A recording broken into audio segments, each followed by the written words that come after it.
Millions of Israelis have a message for their Prime Minister Benjamin Netanyahu. Bring back the hostages or resign. They almost brought the entire country to a standstill after calling for a general strike. That's because there's anger after Hamas brutally killed 6 hostages, including an American. Today, many organizations and union workers observed a general strike, blocking major roads and intersections across the country. Ben Gurion International Airport near Tel Aviv was closed for departures in the morning for 2 hours, and according to Israeli media reports, it will continue. The strike will continue as workers and civil aviation companies decided to prolong it. Hospitals too operated on a reduced schedule. Many banks and schools also joined the protest. The one-day strike was called by Israel's largest labor union, the first since the start of the war.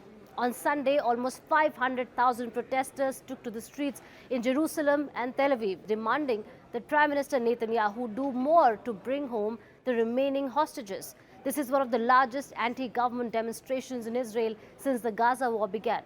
Scuffles between protesters and security forces were also reported on Sunday. Now, families and much of the public blame Prime Minister Netanyahu, saying that the hostages could have been returned alive in a deal with Hamas to end the nearly 11-month-old war. I think we have a criminal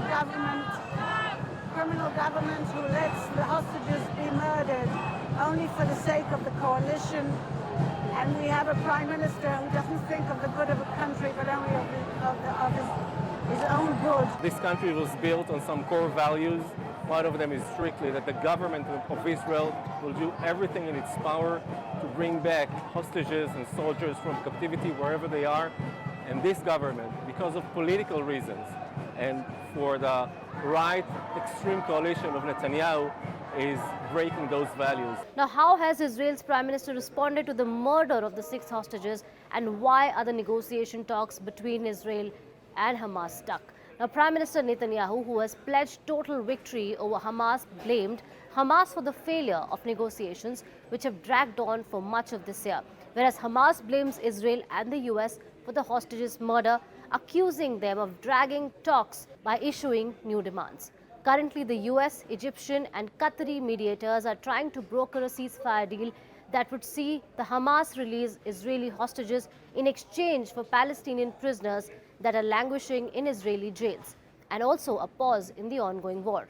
Now, why are we here? It all started when Hamas militants took 251 hostages during the October 7 attack on Israel that sparked the war. 97 hostages still remain in Gaza, including 33 that the Israeli military says are dead. Scores of hostages were released during a 1-week truce in November. All eyes are now on the US President Joe Biden, who will meet with US negotiators pushing for a hostage release deal in the Israel-Hamas war. Now, after the October 7 strike, Israel launched retaliatory strikes on Gaza, killing over 40,000 Palestinians.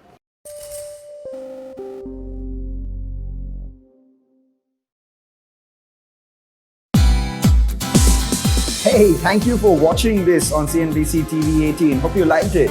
For more such interesting news and updates, follow CNBC TV18 on all the social media platforms.